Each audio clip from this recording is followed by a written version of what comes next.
안녕하십니까.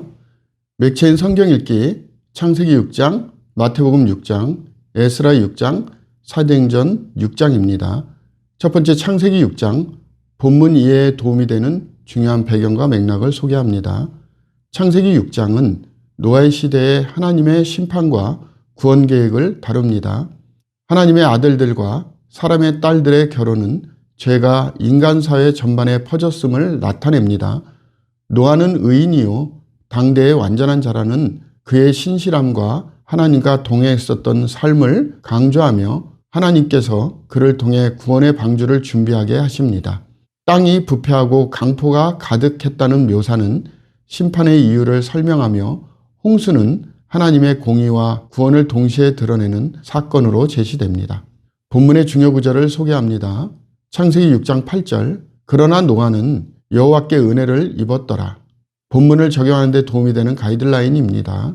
창세기 6장은 하나님의 공의와 은혜의 균형을 가르칩니다. 우리는 세상의 죄악을 경계하며 노아처럼 하나님과 동행하며 믿음으로 구원의 방주를 준비해야 합니다.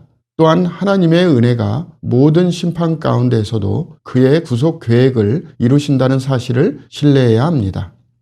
두 번째 본문 마태복음 6장입니다. 본문 이해에 도움이 되는 중요한 배경과 맥락을 소개합니다.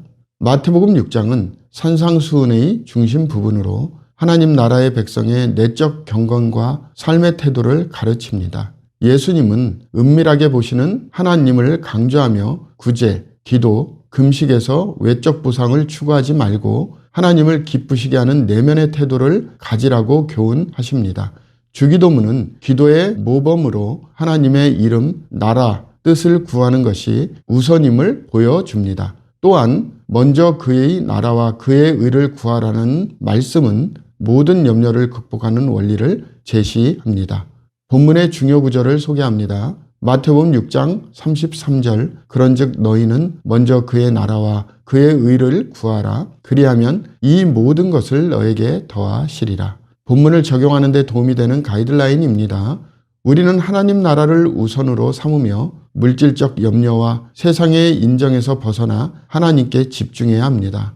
또한 주기도문을 통해 우리의 기도가 하나님 중심이어야 함을 배우고 그의 뜻에 순종하며 살아야 합니다. 은밀한 경건과 내면의 변화를 통해 하나님께 영광을 돌리는 삶을 실천해야 합니다. 세 번째 본문 에스라 6장입니다. 본문 이해에 도움이 되는 중요한 배경과 맥락을 소개합니다. 에스라 6장은 다리오 왕이 고레스의 칙령을 확인하고 성전 재건을 허락하며 지원까지 명령하는 내용을 기록합니다. 다리오 왕은 고레스의 명령을 따라 성전 재건을 적극적으로 지원하며 이를 방해하지 말라고 명령을 내립니다. 유다 백성은 하나님의 명령과 왕의 칙령에 따라 성전을 완공하고 봉헌하며 절기를 지킵니다. 이 장은 하나님의 섭리로 이루어진 성전 재건과 하나님의 백성이 그분께 예배하며 순종하는 모습을 강조합니다. 주요 단어로는 다리오, 성전, 봉헌이 있으며 장소는 예루살렘과 바벨론입니다. 본문의 중요 구절을 소개합니다.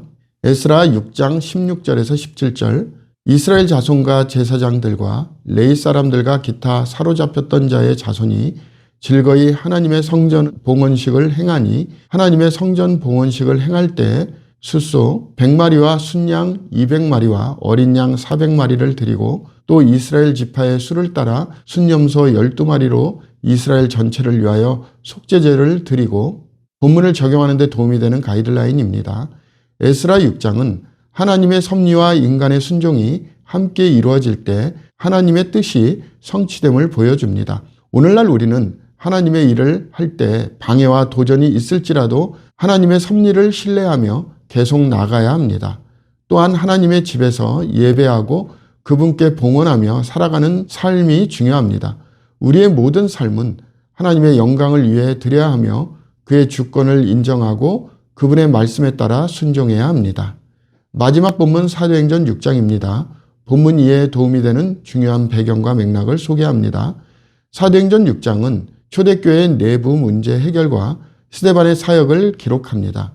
헬라파 유대인 과부들이 구제에서 소외되자 사도들은 기도하는 것과 말씀 사역에 전념하기 위해 7 집사를 세웠습니다. 스데반은 은혜와 권능이 충만하여 큰 기적과 표적을 행했으며 그의 지혜와 성령으로 논박을 이길 수 없었던 사람들이 거짓 증인을 세워 고소하게 됩니다. 이는 초대교회가 내부 문제를 해결하며 외부의 박해 속에서도 복음을 전파하는 모습을 보여줍니다. 본문의 중요 구절을 소개합니다.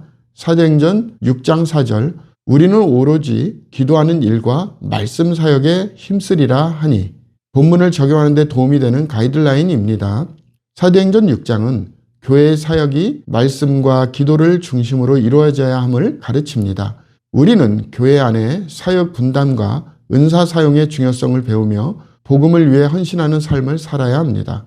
또한 스데반의 삶처럼 성령의 충만함과 지혜로 어려움을 대처하고 하나님의 영광을 드러내야 합니다. 감사합니다.